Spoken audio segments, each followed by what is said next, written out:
अस्सलाम वालेकुम नाज़रीन इकराम, मैं हूं आपका होस्ट अयाज अहमद। नाज़रीन इकराम, इमरान खान की बहन अलीमा खान और उनके वकील इस्लामाबाद हाई कोर्ट पहुंचते हैं एक अहम तरीन दरख्वास्त लेकर, और दूसरी तरफ इस्लामाबाद हाई कोर्ट के 5 जजेस सुप्रीम कोर्ट पहुंच जाते हैं। इस्लामाबाद हाई कोर्ट के 5 जजेस ने आज एक तारीख रकम की है। उन्होंने पाकिस्तान के अंदर वो कर दिखाया है जो 77 साल के अंदर किसी ने नहीं किया। उन्होंने वाज़ेह तौर पर आज ये ऐलान किया है कि लड़ाई आखिरी दम तक लड़ी जाएगी और किसी भी सूरत वो पीछे नहीं हटेंगे। इस्लामाबाद हाई कोर्ट के 5 जजेस सुप्रीम कोर्ट क्यों पहुंचे हैं, उन्होंने वहां पर कौन सी दरखास्त दी है, उस दरखास्त के अंदर क्या लिखा हुआ था, ये सारी की सारी चीजें आपके सामने रखने के लिए जा रहा हूं। इमरान खान की बहन अलीमा खान ने और इमरान खान के वकील बैरिस्टर सलमान सफदर ने आज क्या बातें की हैं, इंतहाई सख्त बातें, वो भी आपके सामने रखता हूं। और जो खत इमरान खान ने पाकिस्तान के चीफ जस्टिस याह्या अफरीदी को लिखा था, उसके अंदर बड़ी कुछ अहम बातें हैं जो सामने आ चुकी हैं, वो भी आपके सामने रखने के लिए जा रहा हूं। गुजारिश करूंगा कि वीडियो को लाइक करके चैनल को सब्सक्राइब कर दें ताकि इंफॉर्मेशन का सिलसिला आप लोगों तक पहुंचता रहे। नाज़रीन इकराम, सबसे पहले नंबर पे आपको यह बताता चलूं कि जस्टिस तारक महमूद जहांगीरी, जिनको रोक दिया गया था कि आपने काम नहीं करना, जस्टिस सरफराज डोगर की अदालत ने उनको रोका कि आपने काम नहीं करना, और जस्टिस तारक महमूद जहांगीरी आज सुप्रीम कोर्ट ऑफ पाकिस्तान के अंदर पहुंचे हैं और उन्होंने फैसला किया है कि वो अपना मुकदमा खुद लड़ेंगे। ये उनकी तरफ से एक अहम तरीन और बड़ा फैसला किया गया है। इस्लामाबाद हाई कोर्ट के 5 जजेस आज सुप्रीम कोर्ट पहुंचे, जिसमें जस्टिस बाबर सत्तार, जस्टिस सरदार इजाज इसाक खान, जस्टिस समन रिफत इम्तियाज, जस्टिस मोहसिन अख्तर कियानी और जस्टिस तारक महमूद जहांगीरी शामिल थे। ये आए और उन्होंने आज आकर अहम तरीन दरख्वास्त दी है। आप अंदाजा लगा लें कि हाई कोर्ट के जजेस सुप्रीम कोर्ट पहुंचे हैं इंसाफ लेने के लिए। क्यों? क्योंकि इन जजेस को इनकी अपनी हाई कोर्ट ने इंसाफ नहीं दिया, और अब ये इंसाफ लेने के लिए अपने से बड़ी अदालत यानी कि सुप्रीम कोर्ट के अंदर पहुंचे हैं। और सुप्रीम कोर्ट के अंदर कौन बैठा हुआ है? जस्टिस याह्या अफरीदी साहब और जस्टिस अमीनुद्दीन खान साहब। वो जिस तरह के फैसले करते हैं वो पाकिस्तान की आवाम के सामने है। लेकिन इस्लामाबाद हाई कोर्ट के इन 5 जजेस, जिनके बारे में कहा जाता है कि ये दलेर जजेस हैं, ये आजाद जजेस हैं, जिन्होंने इस हुकूमत के साथ, इस निजाम के साथ और इस सिस्टम के साथ टक्कर ली है, ये किसी भी सूरत पीछे हटने को तैयार नहीं है। और इन्होंने वाज़ेह तौर पर यह फैसला कर लिया है कि अब लड़ाई को हम मंतकी इंजाम तक पहुंचा कर रहेंगे, किसी भी सूरत अब हम पीछे नहीं हटेंगे। उन्होंने अहम तरीन दरखास्त इन जजेस ने आज जमा करवाई है सुप्रीम कोर्ट के अंदर। उस दरखास्त का एक छोटा सा हिस्सा मैं आपके सामने रखने लगा हूं, जिसमें यह लिखा गया कि इस्लामाबाद हाई कोर्ट और उसकी आजादी को खत्म करने की जो कोशिश आज हो रही है, उसकी वाहद वजह यह है कि दरख्वास्त गुजार जजों ने हिम्मत करके हुकूमत की अदालती काम में मुदाखलत पर एतराज किया और अपने हलफ की पासदारी की। यानी कि इस्लामाबाद हाई कोर्ट की जो आजादी खत्म की जा रही है, उसकी वजह क्या है? उसकी वजह यह है कि इस्लामाबाद हाई कोर्ट के जजेस ने हिम्मत की, जुर्रत की, और जो इंतजामिया हाई कोर्ट के मामलात के अंदर मुदाखलत कर रही थी उसके ऊपर वो खड़े हुए, उन्होंने अपने हलफ की पासदारी की। इस वजह से इन जजेस को हाई कोर्ट के अंदर इंसाफ नहीं मिल रहा। आज पाकिस्तान के सोशल मीडिया पे हर तरफ इन जजेस की धूम है कि ये जजेस उठे हैं, इन्होंने फैसला किया है कि भाई किसी भी सूरत अब हम पीछे नहीं हटेंगे। वरना जजेस और भी हैं, वो बड़े आराम से बैठे हुए हैं, उनको जो कहा जाता है वो फैसले करते हैं। मैं कुछ मिसालें आपके सामने रखता हूं। जैसे मिसाल के तौर पे आज अलीमा खान, इमरान खान की बहन और इमरान खान के वकील बैरिस्टर सलमान सफदर, वो आज पहुंचे इस्लामाबाद हाई कोर्ट के अंदर और उन्होंने वाज़ेह तौर पर जाकर दरखास्त दी कि जो तोशाखाना 2 केस चल रहा है अडयारा जेल के अंदर, जिसका ट्रायल चल रहा है, उसको रोका जाए। उसके हवाले से दरखास्त दी कि इमरान खान को उसमें बरी किया जाए, लेकिन वो दरखास्त इमरान खान की नहीं लगाई जा रही। तो बैरिस्टर सलमान सफदर आज फट पड़े। हर किसी के सब्र का एक पैमाना होता है और कभी ना कभी वो पैमाना टूट जाता है, लबरेज हो जाता है। तो सलमान सफदर जो बड़ी धीमी गुफ्तगू करते हैं, बड़ी टेक्निकल गुफ्तगू करते हैं, आज उन्होंने वाज़ेह तौर पर कहा कि इस्लामाबाद हाई कोर्ट के जजेस की तादाद भी पूरी है, तनख्वाहें भी इनको पूरी मिलती हैं, काम भी पूरा होना चाहिए। उन्होंने कहा कि अगर सोमवार को हमें तोशाखाना 2 केस में बरियत की तारीख नहीं मिलती तो फिर हम पेश नहीं होंगे। उन्होंने कहा क्योंकि अडयाला जेल से उसका फैसला आ जाना है, और जो टाइमिंग है वो आपको पता किसी तरीके से सेट की हुई है कि उधर से इमरान खान को तोशाखाना 2 केस के अंदर सजा होगी और इधर जो दूसरा इमरान खान का केस अल कादर वाला, उसकी अपील इमरान खान की लग जाएगी। तो पाकिस्तान तहरीक इंसाफ की कोशिश यह है कि अल कादर की अपील भी लगे और इस केस के अंदर भी इमरान खान की बरीयत हो जाए। अब इस केस के अंदर अगर इमरान खान की बरीयत होती है या इस केस के ट्रायल को अडयाला जेल के अंदर रोका जाता है तो फिर तोशाखाना 2 में इमरान खान को सजा नहीं दी जा सकेगी। लेकिन हुकूमत की पूरी कोशिश है कि किसी ना किसी तरीके से यह सजा दे दी जाए। इमरान खान के वकील बैरिस्टर सलमान सफदर ने मजीद ये कहा, उन्होंने कहा जी तोशाखाना 2 केस के गवाहों के बयानात के बाद एक दिन भी केस चलाने की गुंजाइश नहीं बचती थी। उन्होंने कहा कि सजा देना तो नामुमकिन हो गया है। पीर को अगर इमरान खान का यह केस ना लगा तो फिर हाई कोर्ट का वजूद बेमानी हो जाएगा। अंदाजा लगाएं आप कि एक सीनियर वकील क्या बात कर रहे हैं कि अगर इमरान खान का यह केस ना लगा तो फिर हाई कोर्ट का जो वजूद है वो बेमानी हो जाएगा। यानी कि ये है या नहीं है, इससे किसी किस्म का कोई फर्क नहीं पड़ता। उन्होंने कहा कि जस्टिस इनाम मनहास ने सवाल उठाया कि जब नीचे आपको इंसाफ मिलने वाला है तो हमारे पास आप क्यों आए हैं। यानी कि नीचे जो ट्रायल कोर्ट चल रही है अडयाला जेल के बंद कमरे में, वहां से आपको इंसाफ मिलने वाला है। तो बैरिस्टर सलमान सफदर ने कहा कि हमने कहा कि अडयाला जेल में किसी भी दिन इंसाफ नहीं हुआ।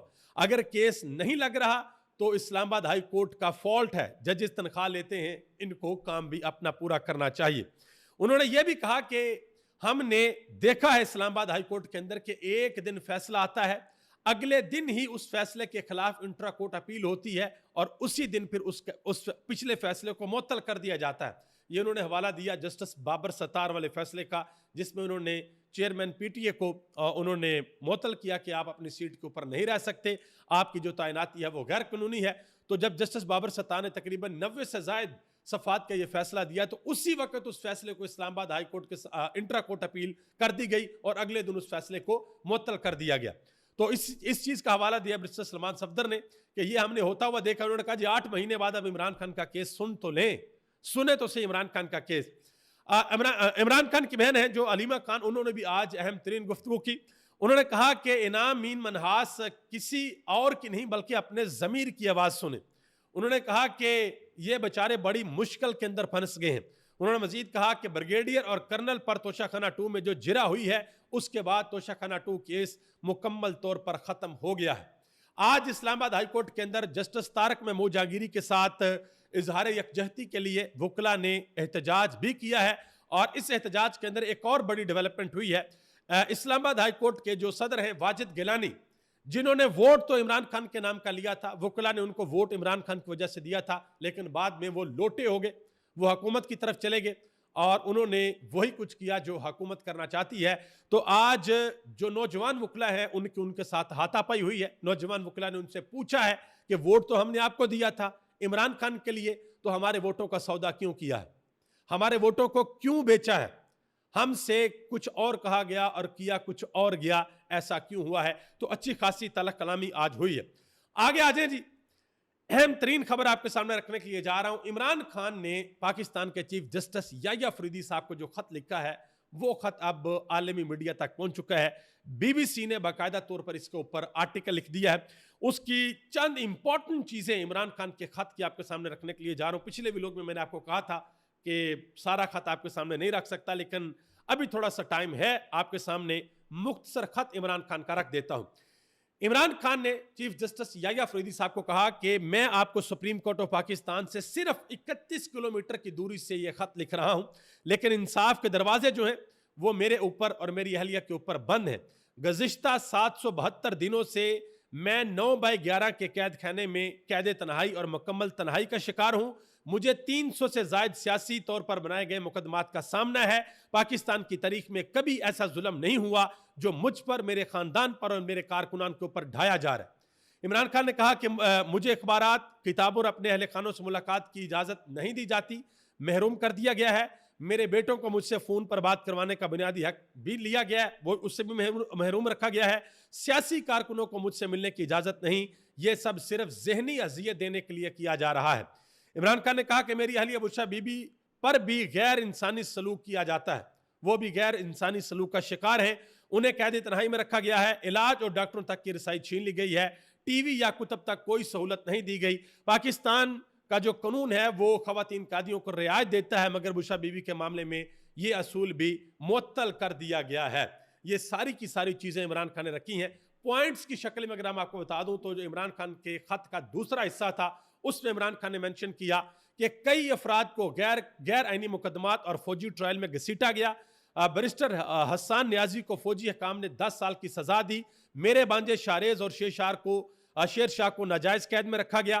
तहरीक इंसाफ ने 8 फरवरी 2024 के इंतखाबात में वाजिया कामयाबी हासिल की मगर अवाम का मैंडेट चुराया गया। 26वीं आईनी तरमीम को धांधली को जायज साबित करने के लिए इस्तेमाल किया गया। इस्लामाबाद हाई कोर्ट के चीफ जस्टिस ने मेरी दरखास्तों पर समाअत नहीं की। मैं अदालत से अपील करता हूं कि मेरी पिटीशन पर फौरी समाअत की जाए ताकि इंसाफ के तकाजे पूरे हो सकें। ये सारी की सारी बातें इमरान खान ने पाकिस्तान के चीफ जस्टिस याह्या अफरीदी साहब के सामने रखी। अब मैं एक चीज इंपॉर्टेंट आपको बताऊं, इमरान खान बेशक अडयाला जेल के अंदर बैठे हुए हैं लेकिन इमरान खान का दिमाग इन बाहर वालों से सबसे ज्यादा चलता है। उस बंदे का जो दिमाग है ना, वो ये बाहर वाले सोच भी नहीं सकते जैसे इमरान खान सोचता है। इमरान खान जो आहिस्ता आहिस्ता, वो कहते हैं ना बेबी स्टेप्स, वो आहिस्ता आहिस्ता जो स्टेप्स ले रहा है ना, वो कोई ऐसी जगह नहीं छोड़ रहा कि कल को इमरान खान के ऊपर एतराज किया जा सके कि खान साहब आपको ये करना चाहिए था, खान साहब आपको ये करना चाहिए था। याद है ना आपको काजी फायज ईसा, वो कहते थे जी आप आए क्यों नहीं सुप्रीम कोर्ट, आपने मामला हमारे सामने क्यों नहीं रखा, अगर आप सुप्रीम कोर्ट आ जाते तो हम आपकी दरखास्तों को सुन लेते। तो इमरान खान चाहे हाई कोर्ट है, चाहे सुप्रीम कोर्ट है, चाहे लोअर जुडिशरी है, कुछ भी है, इमरान खान हर दरवाजा खटखटा रहे हैं कि मुझे इंसाफ दिया जाए, मेरे कारकुनान को इंसाफ दिया जाए, मेरी पार्टी क़यादत को इंसाफ दिया जाए। लेकिन अभी तक तो इमरान खान को इंसाफ नहीं दिया जा रहा है। आने वाले वक्त में देखते हैं क्या होता है। लेकिन इस वक्त अदालतों के ऊपर बहुत ज्यादा प्रेशर आ चुका है। स्पेशली जो इस्लामाबाद हाईकोर्ट के 5 जजेस खड़े हो गए हैं, पहले भी खड़े थे लेकिन अब जरा और तगड़े होकर खड़े हो गए और सुप्रीम कोर्ट जा पहुंचे हैं। इसके बाद जो बाकी जजेस हैं हो सकता है वो भी हिम्मत पकड़े और अदलिया के अंदर एक रिवाइवल हमें देखने को नजर आए। और चीफ जस्टिस याह्या अफरीदी साहब के हाथ में सुनहरी मौका है कि आया उन्होंने तारीख में अपना नाम सुनहरी हरूफ के अंदर लिखवाना है या फिर उनको तारीख के अंदर उसी तरीके से याद रखा जाएगा जिस तरीके से जस्टिस मुनीर को याद रखा जाता है। आगे आ जाए जी। शेख वकास अकरम ने एक बड़ी अहम बात की है। आपको पता है कि हुकूमत को इमरान खान के ट्विटर अकाउंट से बहुत ज्यादा मसला हो गया।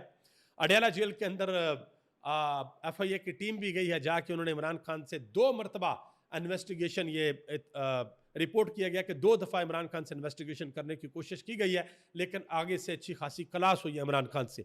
और इमरान खान ने कुछ भी नहीं बताया कि कौन मेरा ट्विटर अकाउंट चलाता है, मेरा सोशल मीडिया कौन हैंडल करता है, ये कुछ भी इमरान खान ने नहीं बताया। तो शेख वकास अकरम ने इस हवाले से अलीना शगरी के शो के अंदर बात की है। उन्होंने कहा कि इमरान खान के अकाउंट से जब ट्वीट होती है तो लाखों लोग देखते हैं। पहले इमरान खान को जेल में बंद किया गया, अब ये ट्विटर भी बंद करना चाहते हैं। इमरान खान का पैगाम फिर भी पहुंचेगा। उन्होंने कहा कि कल को ये सारी आवाम को बंद कर देंगे, सारा पाकिस्तान जेल बनेगा और फिर क्या अकेला वजीर आजम होगा, वो इंसान होगा, वो बैठा होगा। यह शेख वकास अकरम ने बड़ी खुलकर बात की है। मजीद उन्होंने कहा कि जिस दिन इमरान खान ये फैसला करेंगे कि असेंबलियों से इस्तीफा देना है, उस दिन हम असेंबलियों से भी इस्तीफा दे देंगे। उन्होंने कहा कि कायमा कमेटियों से हमने इसलिए इस्तीफा दिया है कि वहां पर जो कमेटियां थी वहां पर हमारी किसी किस्म की कोई सुनवाई नहीं होती थी। उन्होंने कहा कि एक तरफ इंसानी हकूक की पामाली जारी हो और दूसरी तरफ कमेटियों के अंदर हम बैठे हों, यह बिल्कुल फजूल बात है। मजीद उन्होंने कहा कि 2024 के इंतखाबात में यूरोपीय यूनियन ने भी एक रिपोर्ट बनाई थी। एक तो बनाई ना कॉमनवेल्थ ने, जो लीक हो गई, और एक रिपोर्ट जो है वो यूरोपीय यूनियन ने भी बनाई थी।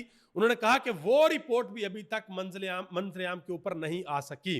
उन्होंने कहा कि यूरोपीय यूनियन के ऑफिशियल्स ने यह तस्लीम किया था कि अगर रिपोर्ट जारी हो गई तो हमारे पाकिस्तान के साथ तल्लुकात खराब हो सकते हैं, क्योंकि उस रिपोर्ट के अंदर भांड इतने बड़े बड़े हैं भाई, इतने बड़े बड़े घपले उस रिपोर्ट के अंदर। देखते हैं कि कॉमनवेल्थ की जब ये रिपोर्ट जारी होगी उसके अंदर क्या क्या चीजें बाहर आती हैं। आगे आ जाए जी। एक और इंपॉर्टेंट खबर आपके सामने रखने के लिए जा रहा हूं। मुनीर अकरम, ये साबिक मंदूब थे यूनाइटेड नेशन के अंदर पाकिस्तान के, उन्होंने बड़ी अहम बात की है। ये जो पाकिस्तान और सऊदी अरब के दरमियान एक डिफेंस डील हुई है, उन्होंने कहा कि हमारे जो भी मुज़ाकरात सऊदी अरब के साथ चल रहे थे वो कोई छुपी हुई बात नहीं थी, सब जानते हैं, हिंदुस्तान भी जानता था और अमेरिका भी जानता था। उन्होंने कहा कि हमारे ये दिफाई मुज़ाकरात जो चल रहे हैं ये हमारे तल्लुकात को आगे बढ़ाएंगे। उन्होंने कहा कि ये मादा अमेरिका के लिए कोई सरप्राइज नहीं होगा। उन्होंने कहा कि ये सारी की सारी बातें पहले जो है वो लोगों को, यानी कि अमेरिका को और हिंदुस्तान को भी पता थी। नजम सेठी साहब ने एक बड़ी अहम बात की। उन्होंने कहा जी मोहसिन नकवी ने जज्बात में आकर एशिया कप से निकलने का फैसला कर लिया था। उन्होंने कहा कि मुझे दोस्तों ने कहा था कि मैं ना जाऊं, उनकी मदद ना करूं। उन्होंने कहा कि मैं मोहसिन नकवी की मदद करने नहीं गया था, बल्कि मैं पीसीबी की मदद करने के लिए गया था। उन्होंने कहा कि जो मोहसिन नकवी कर रहा था, अगर वो हो जाता तो पाकिस्तान को नाकाबिले तलाफी नुकसान होता। उन्होंने कहा कि आईसीसी की पेनल्टी के साथ $15 मिलियन भी जाते। आपको याद होगा कि 2 दिन पहले वो जो हमारा मैच था, तो ये कहा गया था कि नहीं, पाकिस्तान मैच नहीं खेलेगा, ठीक है। तो फिर मोहसिन नकवी ने नजम सेठी को, रमीज़ राजा को, बाकी लोगों को बुलाकर मशवरा किया और फैसला ये किया गया कि नहीं, पाकिस्तान एशिया कप खेलेगा और मैच खेलेगा। नाज़रीन किराम, अभी तक ले इतना ही। आप सबका बहुत बहुत शुक्रिया। पाकिस्तान जिंदाबाद, पाकिस्तान के करोड़ों अवाम पाइंदाबाद।